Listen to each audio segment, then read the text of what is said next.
Howdy, and welcome to lecture number 38 of MEEN 410, MEEN 611.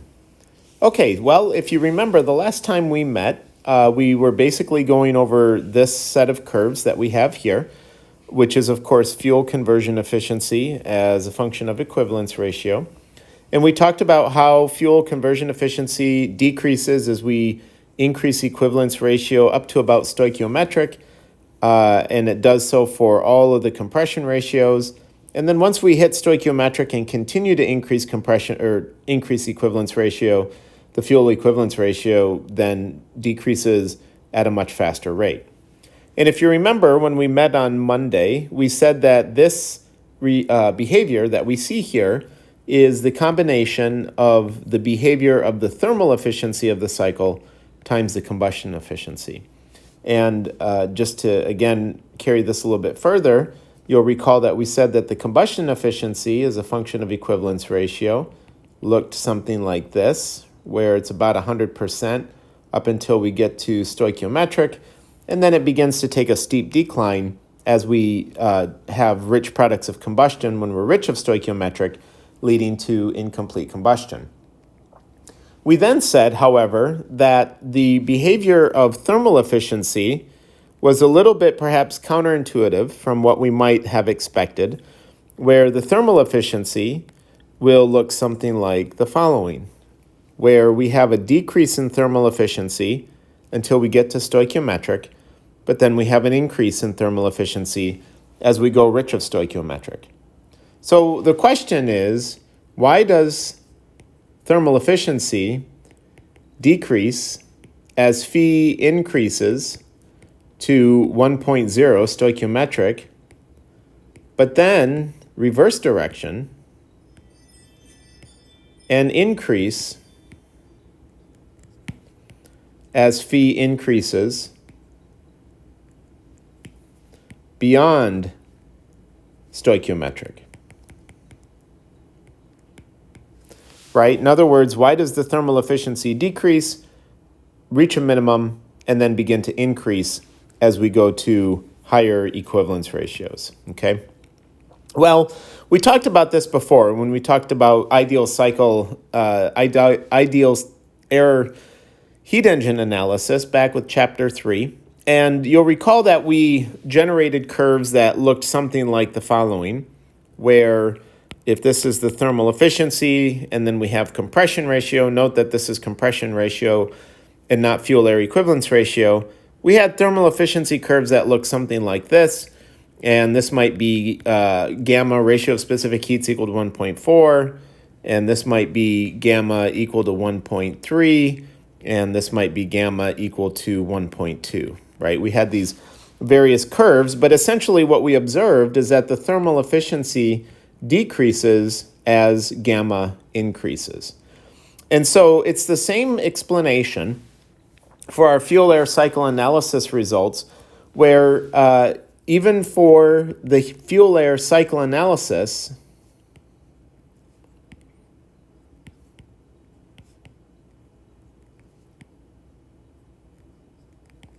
the thermal efficiency is strongly dependent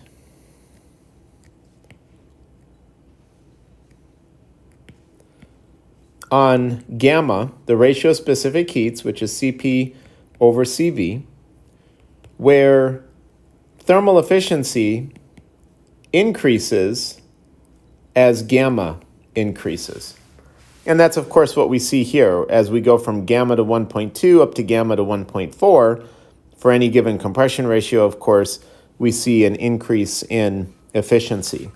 And so the behavior that we're seeing in this figure of the thermal efficiency as a function of fuel air equivalence ratio is a similar is dependent on a similar relationship, where at lean conditions our ratio of specific heats, gamma, is higher than at stoichiometric conditions, reaches a minimum at stoichiometric conditions, and then begins to increase again as we go to richer products of combustion. So what is causing this change in gamma, right? So for thermal efficiency as a function of phi, as gamma increases, thermal efficiency will increase. And so gamma is higher for lean and rich conditions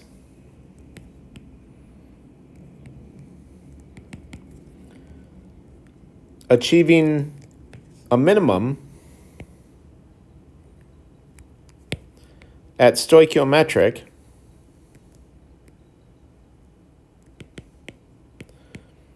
causing thermal efficiency to reach a minimum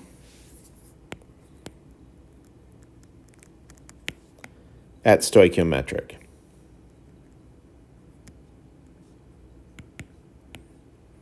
Okay? So then the question becomes, why does gamma change as phi changes? So in other words, if I were to write this relationship of gamma as a function of equivalence ratio, I would basically get something that looks almost identical to the thermal efficiency curve, where gamma basically does something that looks like this. Okay? So the question is why does gamma have this relationship with equivalence ratio? So to answer this question, we have to recall what our relationship with gamma on other material properties is. Okay? And so the answer to this question, why does gamma change as phi changes, the answer is because the species and the temperature of the mixture are changing, right? So gamma changes as the species of the mixture, the species and temperature of the mixture change.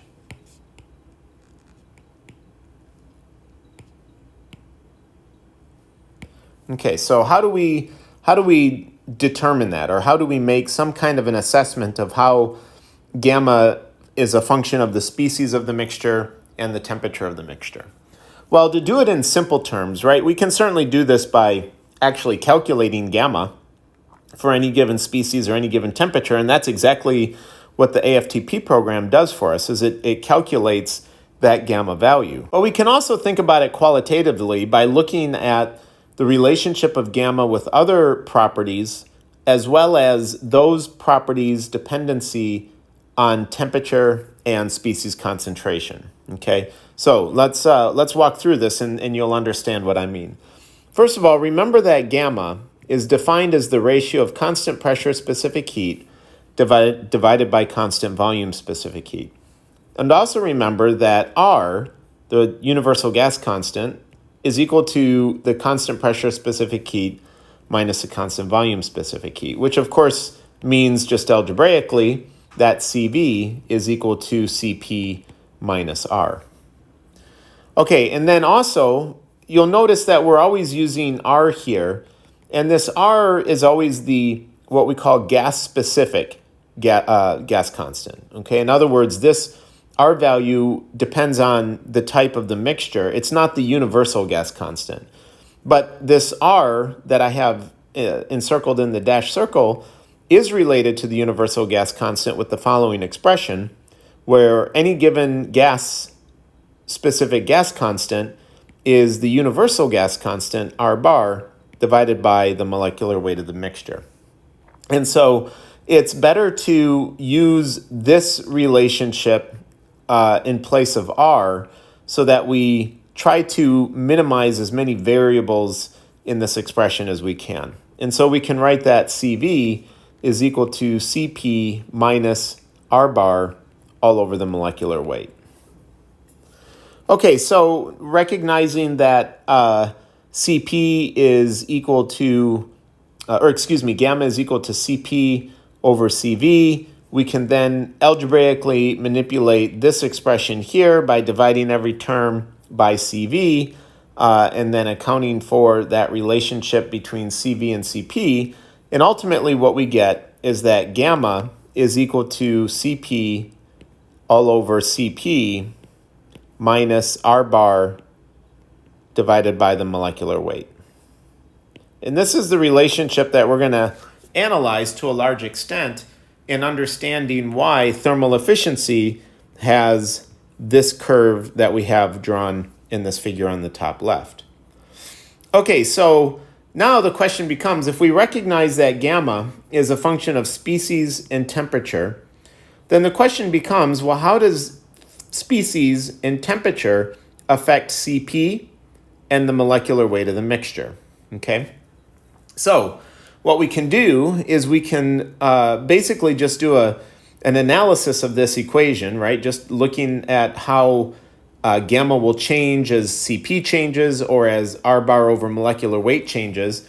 And what we'll note is that, first of all, number one, as molecular weight decreases, the gas constant divided by the molecular weight will obviously increase. Okay, so that's a fairly easy relationship to see. And what that means is that Cp minus that increasing number, R bar over molecular weight, is going to decrease, right? This R bar over molecular weight is increasing, so Cp minus that increasing number will result in a smaller number, okay?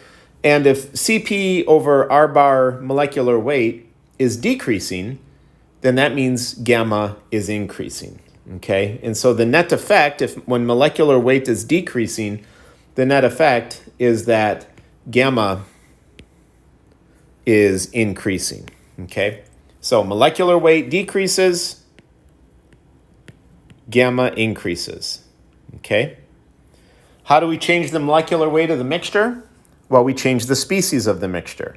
If I have a mixture of 10% CO2 and 10% water and 10% oxygen and 70% nitrogen, that's going to have a different molecular weight than if I have 5% CO2 and 5% CO and 5% H2O and 5% H2 and 10% O2 and the rest of it nitrogen, right? So if I change the species of my products of combustion of my mixture, my thermodynamic gases, then I'm going to change the molecular weight. And by changing the molecular weight, I'll correspondingly change gamma according to this relationship where as molecular weight decreases, gamma increases. Okay, so how does constant pressure specific heat change as a function of temperature?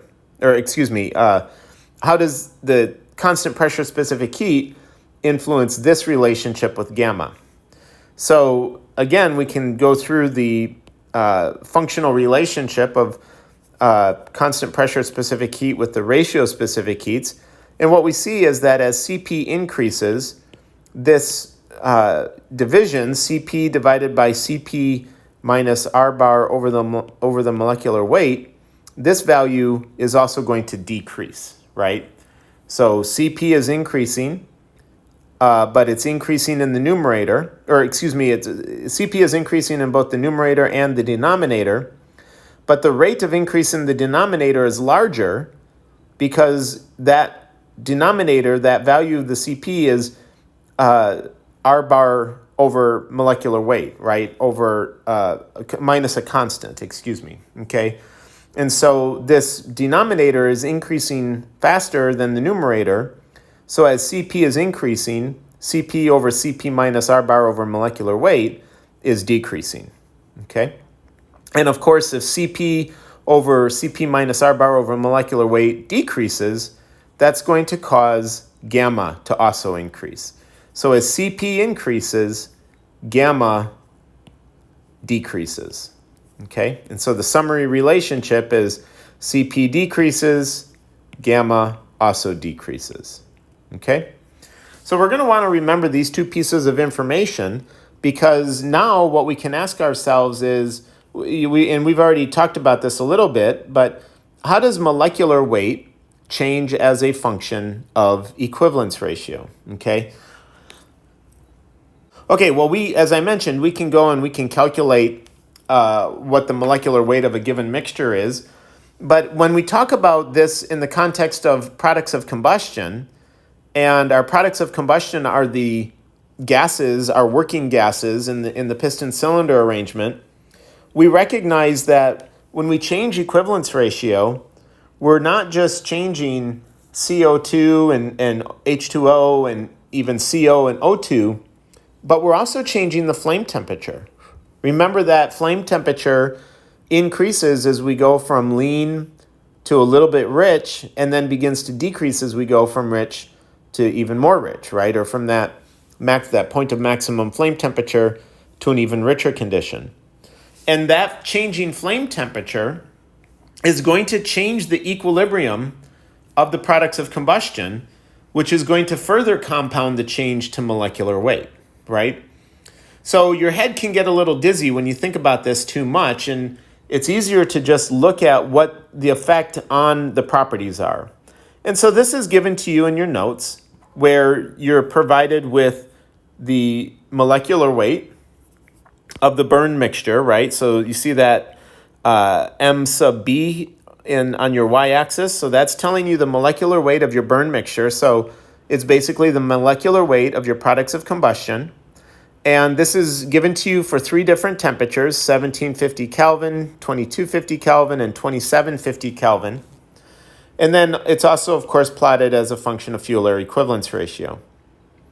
And so what you'll notice, first of all, is there's basically 2 major things to notice, right? The first is that molecular weight decreases as phi increases, right?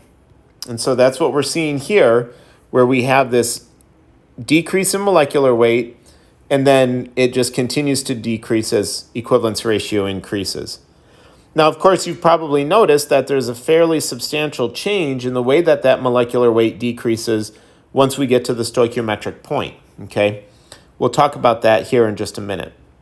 The second item that you'll note from this plot of molecular weight versus fuel air equivalence ratio is that the molecular weight decreases as temperature increases.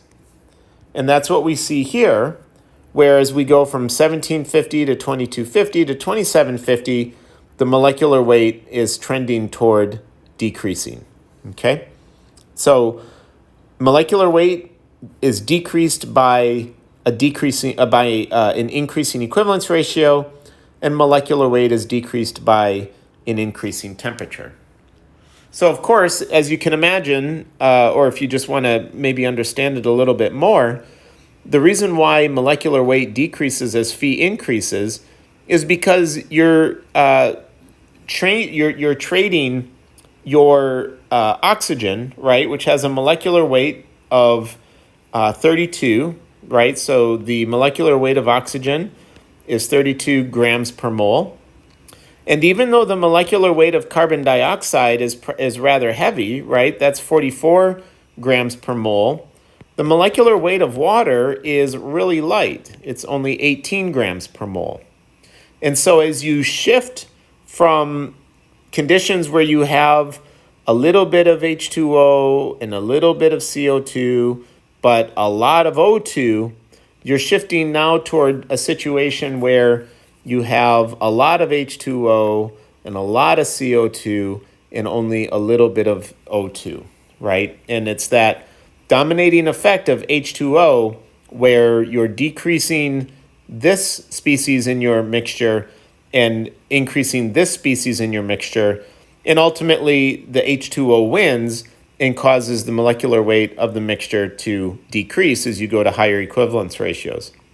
But then you may wonder, well, what causes this steep decrease in molecular weight as we start to go rich of stoichiometric? Well, again, you want to think about what the species are in your products of combustion.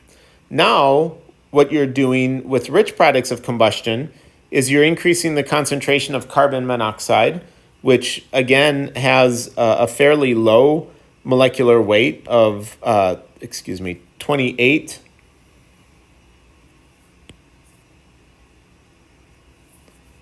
grams per mole. But more importantly, you're also creating high concentrations of hydrogen, which has a molecular weight of only 2 grams per mole. And so now when you go to rich combustion, you now have small concentrations of CO2, small concentrations of water, big concentrations of CO, big concentrations of O2, and very small concentrations of H2. And these two species, the CO and the H2, have much smaller molecular weights than the species that are present at lean and stoichiometric combustion conditions. And so that's why you see the drastic drop in molecular weight. Likewise, the reason why we see a decrease in molecular weight as temperature increases is because as we increase the temperature, our dissociation increases, right? So as temperature increases, we produce more CO and H2 in the products.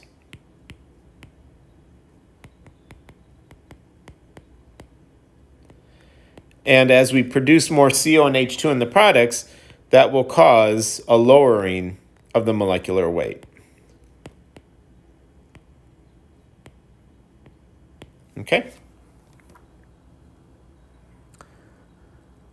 Okay, so if we go back to our notes, right, we want to remember these two features here, that molecular weight decreases as equivalence ratio increases, and molecular weight decreases as temperature increases, right? It's the same relationship for both parameters, okay? And so we can say up here that molecular weight, molecular weight will decrease as phi increases, and the molecular weight will decrease as temperature increases. So if I take these two relationships and I now extend them to my relationship between molecular weight and gamma, if molecular weight decreases as equivalence ratio increases and gamma increases as molecular weight decreases, then this means that as phi increases, that'll have a tendency to cause an increase in gamma, which would actually result in an increase in efficiency. Likewise, as molecular weight decreases as temperature increases, and as molecular weight decreases, gamma increases. So again, as we lower the molecular weight as temperature increases, that actually has a tendency to cause gamma to increase, which again would tend toward an increasing efficiency. Okay, so we can't really explain yet what is happening with the decrease in efficiency at lean conditions, but to a certain extent, this might help us understand what is happening as we go to rich combustion as phi increases and as temperature increases going rich of that stoichiometric point. Okay, so now the next item to analyze is our second relationship, which is constant pressure specific heat. Now this one is a little bit more complicated. So if we look at constant pressure specific heat, we see that its relationship is shown here in this second plot. So this is the constant pressure specific heat for the burned mixture as a function of equivalence ratio at three different temperatures, 1750 Kelvin, 2250 Kelvin, and 2750 Kelvin. Now this is a difficult relationship to analyze at first because there is not a consistent trend among the temperatures. 1750 constant pressure specific heat just continues to rise as equivalence ratio increases. 2250 increases up to a point and then seems to have a spike and then rapidly drops off and then begins to increase again. Kind of strange. And then specific heat at 2750 maybe has the nicest trend where it increases up to equivalence ratio and then begins to decrease and then just continuously, steadily decreases. So what's driving this behavior and how can we understand this better? Well, again, it all depends on what species we have in our mixture and the temperature of that mixture.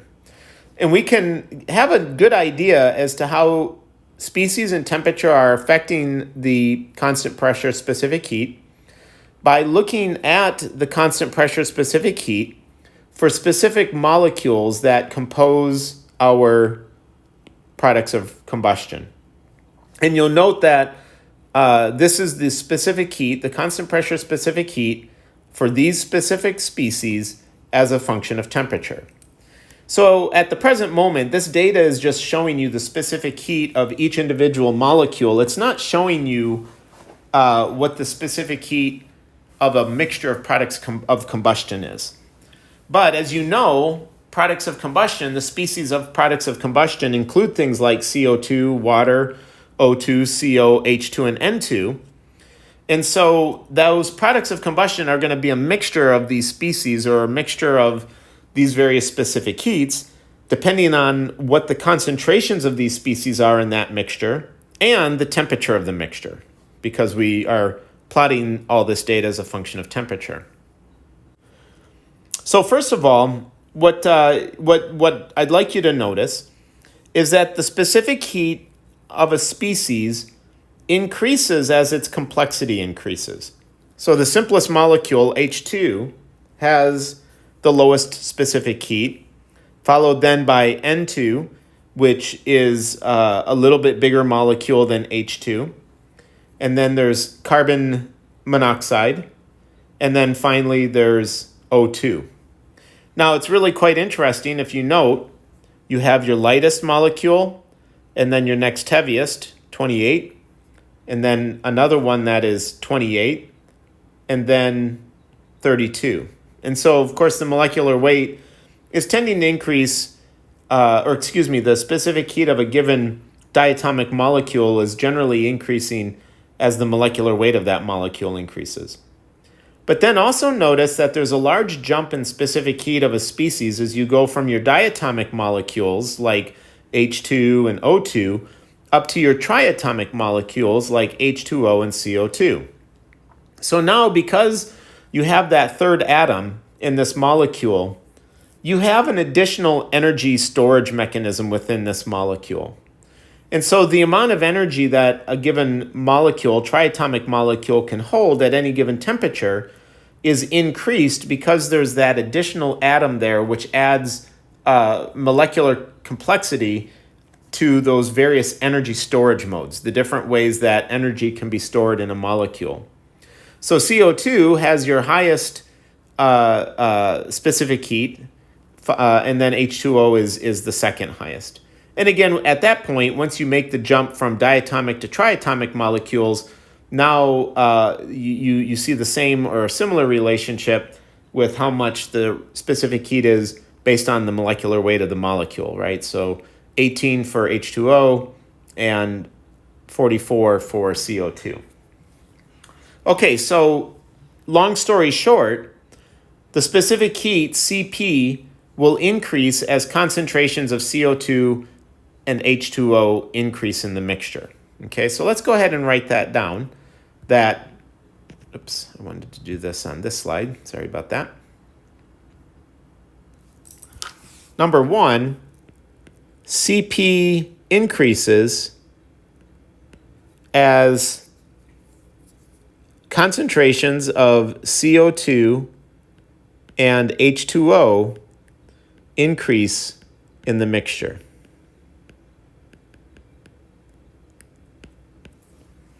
And of course, that's basically what we see at the lowest temperature, where we're going from a certain Cp value, where we have a high concentration of oxygen and nitrogen in the products of combustion, and that Cp value just steadily increases as we richen the mixture, increasing the concentration of initially carbon dioxide and water in the mixture, but then eventually carbon monoxide, CO, and H2.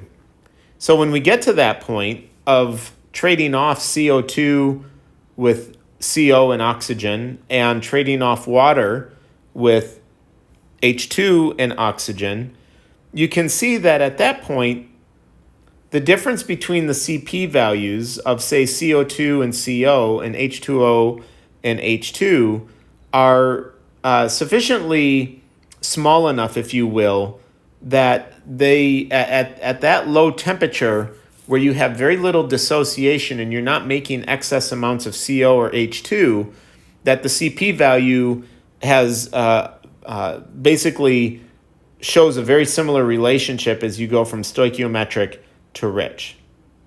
Contrast that to when you go to a higher temperature, 2250, where now you're increasing the amount of dissociation that the mixture experiences. But actually, even before then, let's first of all just note that even for the very lean condition where we have very little dissociation and our products are, very nicely just CO2, water, oxygen, and nitrogen, you'll notice that the specific heat increases as we go from 1750 to 2250 to 2750, right? And that's, of course, what we see on this figure here. So we're essentially going from, say, this point to this point to this point, right? And, of course, you can see that the specific heat of oxygen is slowly but steadily increasing as we increase temperature. And it's even more so for species like water, where there's a more drastic increase,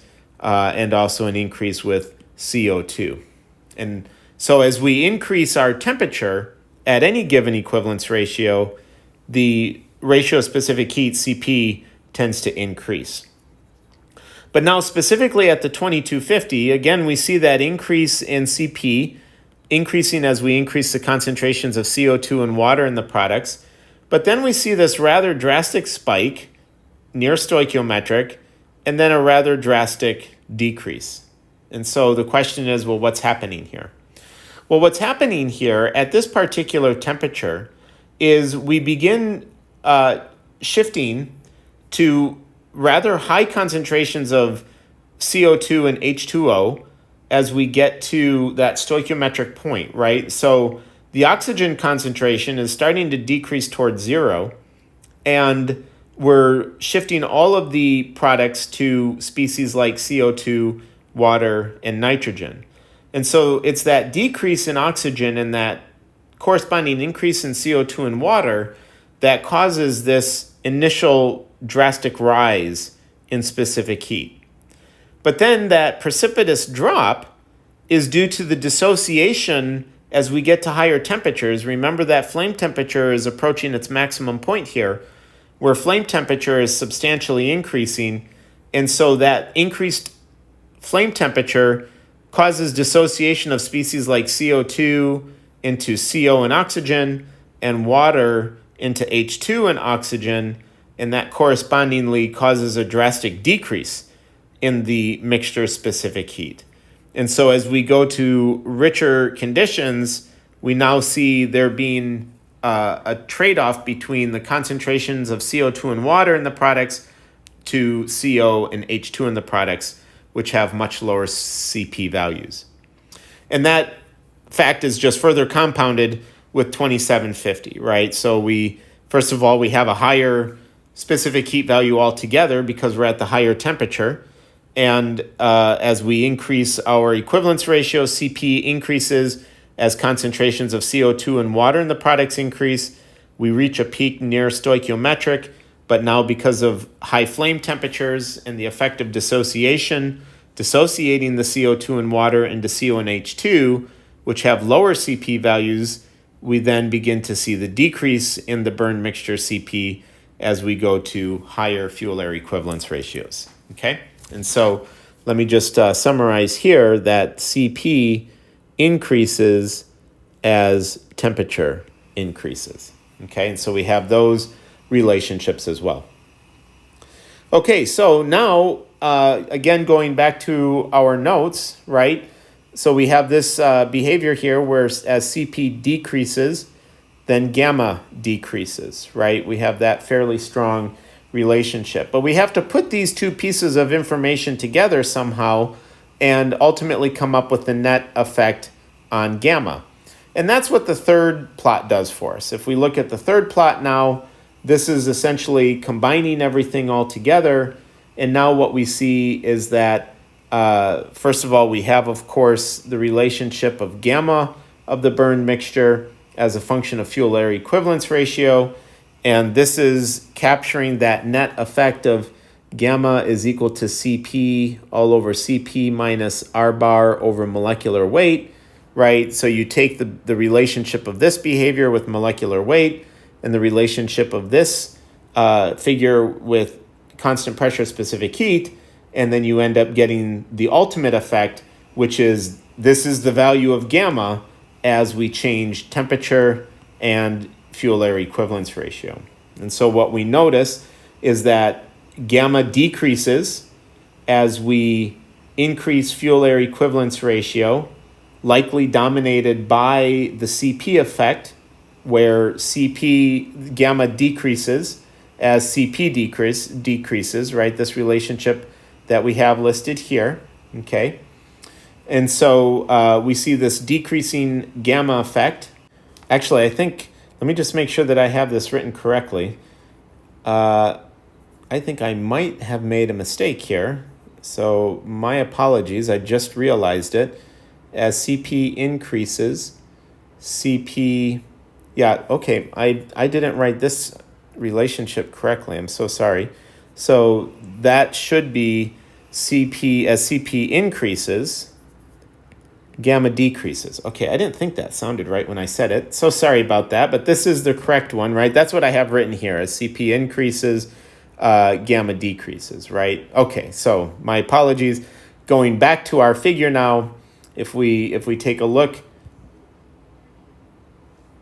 just 1 second. Sorry. Looks like I lost my file. Small technical difficulty here.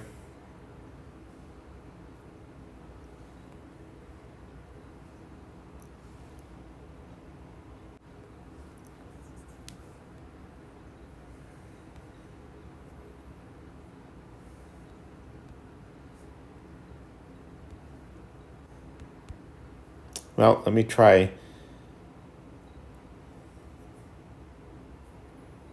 closing out of my files and reopening this. Sorry about that. Okay.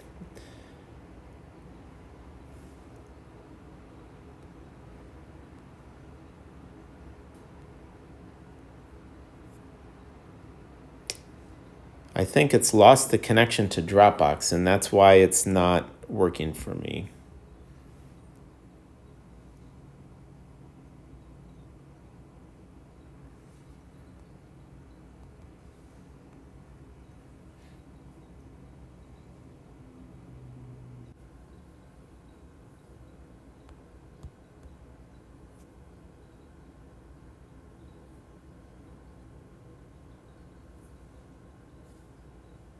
Okay. We might be getting somewhere here. Okay. I think I might be back in business. There we go. Okay, so sorry. There we go. There we are. And there we are. Okay, so sorry about that. So anyway, this relationship that we see here as CP increases and gamma decreases, that's essentially what we're seeing with our figure on the right, that gamma is decreasing as CP is increasing. We also, of course, have the compounded effect of the relationship with the molecular weight, which is having some influence in that in terms of causing the decrease in gamma to be not quite as so strongly as attenuated. And so you also then see, of course, as we go to higher temperatures, the gamma also decreases, right? And again, the gamma is decreasing as we go to higher temperatures because of that drastic rise in the CP value, where again, as CP increases, that causes the gamma to decrease. And so CP is increasing with temperature, causing gamma to decrease with the increase in temperature, okay? Okay, so now essentially what you're able to see, if you kind of look at this figure here, this, more or less looks like our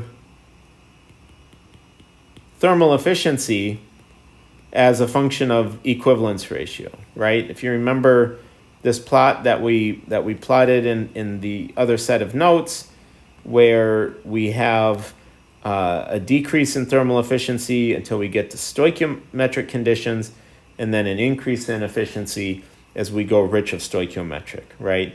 And so this is likely most strongly dominated by the CP effect on gamma, and then mitigated by the molecular weight effect on gamma. Okay? So that's why we have an increasing thermal efficiency as we go to rich mixtures, or why we have a high thermal efficiency when we go to lean mixtures. It's all because of this gamma relationship, right? In other words, lean and rich mixtures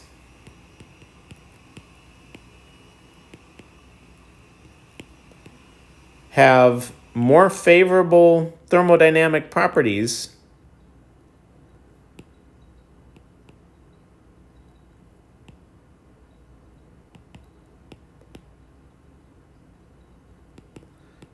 for extracting useful work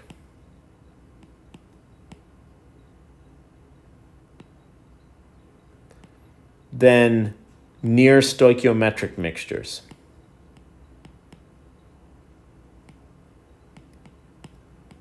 Okay?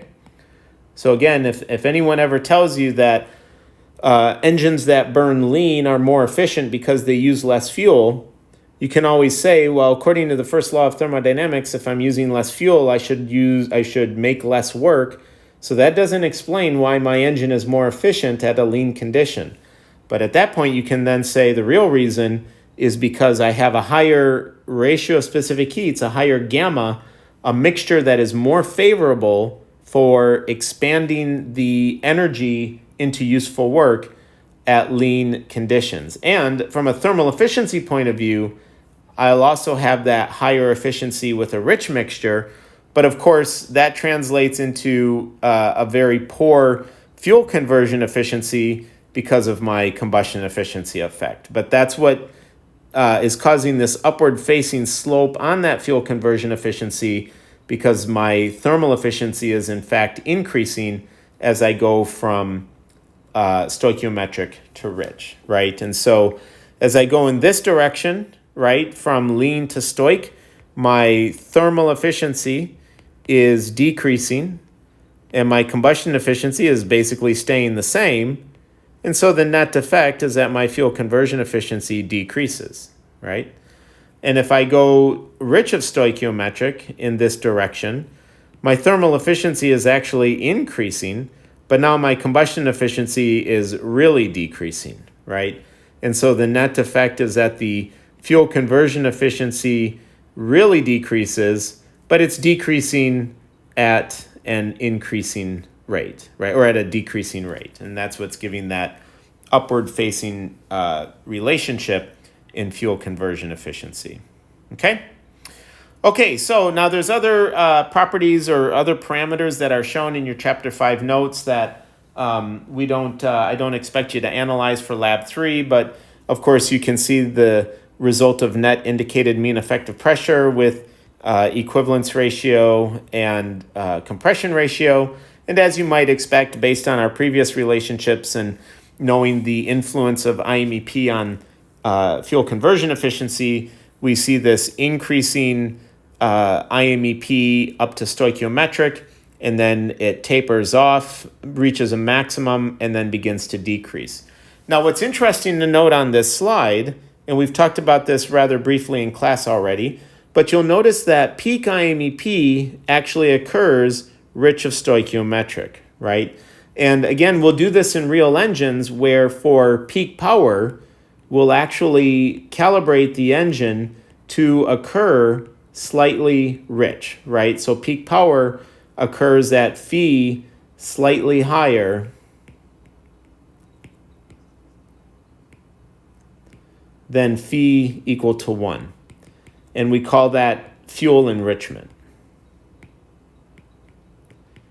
And so you can see that relationship that exists here where as we go to higher and higher fueling concentrations, even though the efficiency is starting to decrease, that additional fuel beyond stoichiometric is giving us that additional work and translating into additional power. Okay? Okay, and then of course there's also the relationship with exhaust temperature. And this, the exhaust temperature, of course, increases as we go to higher equivalence ratios, reaches a maximum at stoichiometric, and then begins to decrease as we start to shift the mixture to higher concentrations of CO and H2. And then the residual fraction also shows a decreasing behavior as we go towards stoichiometric, where our higher temperature of the products allows the mixture to have a larger blowdown effect, if you will. You can refer back to that relationship from chapter 3 notes and see that as you go to a higher T4 over TE relationship, then you have a net effect of decreasing your residual fraction. Okay? And then finally, it's just kind of nice to note what the differences are between the fuel-air cycle analysis and the ideal cycle analysis. And so whenever you see the gamma behavior, so gamma 1.4, 1.3, 1.25, right, this is ideal cycle analysis. And then when you see the equivalence ratios, I'll use a different colored ink here, 0.4, 0.8, 1.0. This is, of course, the results from the fuel-air cycle analysis.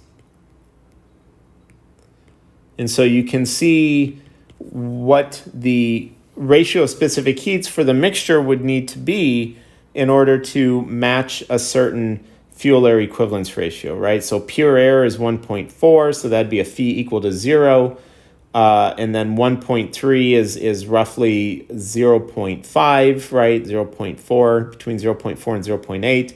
And then 1.25 is a little bit less than the stoichiometric case, 1.0, okay?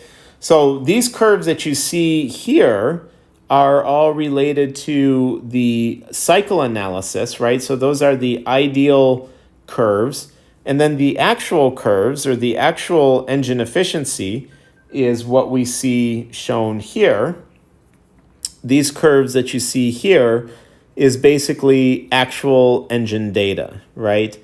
And so this is actual engine efficiency data.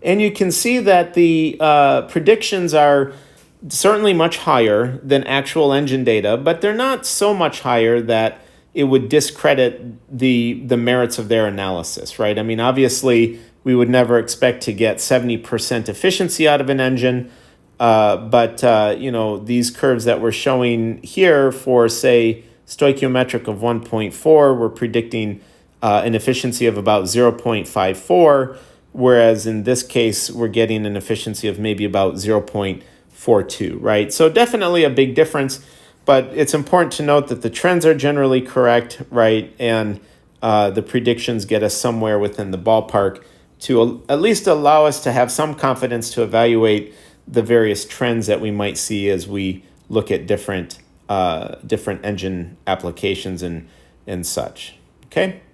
Okay, so finally, it's always kind of instructive to look at what the actual PV diagram looks like compared to the ideal PV diagram. And so this shaded region that you see here, this would be the ideal constant volume PV diagram. And this more bubbly looking diagram that you see here,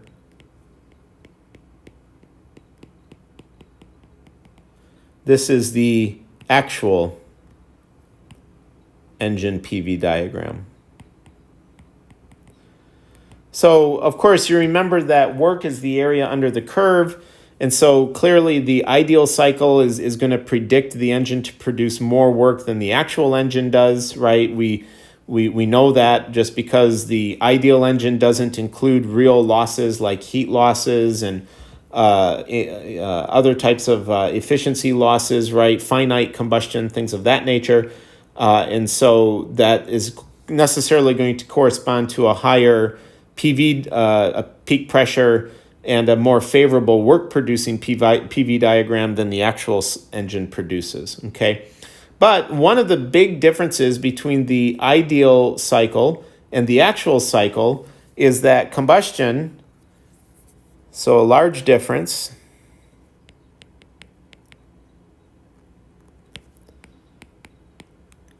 between the actual cycle and the ideal cycle is that combustion takes a real amount of time to occur. And so our real engine has real combustion. And so in order to really understand what is causing this pressure rise that we have in the PV diagram, we need to know something about real combustion.